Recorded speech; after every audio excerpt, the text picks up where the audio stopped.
ఇప్పుడు ఒకసారి మీరు అందరూ ఆలోచన చేయాలా. నేను ఛాలెంజ్ విసిరాను కానీ ఛాలెంజ్ ఎవరు తీసుకోవాలా. ఎలా ఉంటారు అంటే నేను ఛాలెంజ్ విసిరినమాట వాస్తవమే. నేను ఛాలెంజ్ విసిరినప్పుడు అవతల ఛాలెంజ్ తీసుకొని రైట్ మేము కట్టుబడి ఉన్నాం ఈ ఛాలెంజ్కి అని చెప్పునుంటే బాగుండేది. ఎన్నికలు అయిపోయిన తర్వాత అప్పుడు ఛాలెంజ్ చేసేవి కదా అంటే అలా కాదు కదా. నేను ఒక సవాల్ విసిరినప్పుడు ఆ సవాల్ స్వీకరించేవాడు కూడా స్వీకరించుకొని చేస్తుంటే బాగుండేది. రైట్.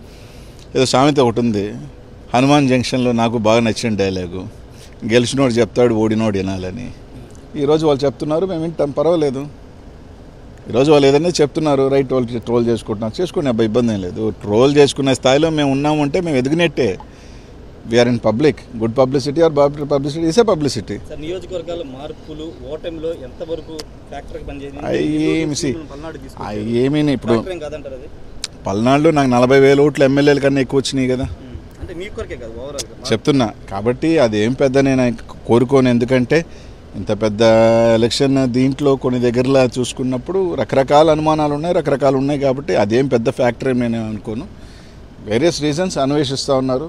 కొన్ని మాకు తెలుసుకోని కారణాలు, మా నాయకులు కూడా కారణాలు ఎందుకు పోయినాయి, రకరకాల కారణాలని వాళ్ళు అన్వేషిస్తున్నారు, మేము అన్వేషిస్తున్నాం. తప్పకుండా దాన్ని అంతా కూడా ఓవర్ హెడ్ చేసుకొని వాళ్ళు ఇచ్చిన హామీలు కానీ రకరకాలు కానీ ఖచ్చితంగా నిలబడి వాళ్ళు చెప్పిన హామీలు ఉన్నాయి కదా, అవి కూడా ప్రజలకు చేయాలా. చేయకపోతే తప్పకుండా ప్రజాపక్షాన్ని నిలబడతాం. తప్పకుండా ప్రతి ఒక్క కార్యకర్త కూడా జగన్మోహన్ రెడ్డి గారు అండగా ఉంటారు, మేము అందరం కూడా అండగా ఉంటాం. తొందరలోనే దానికి సంబంధించింది కూడా ఇది చేస్తాం.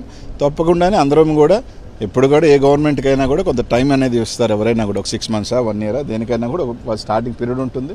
వేచి ఉంటాం. తప్పకుండా వాచ్ చేస్తాం, చూస్తాం. మంచి చేస్తే తప్పకుండా మంచి చేయాలని కోరుకుంటాం. నేను అనలేదే.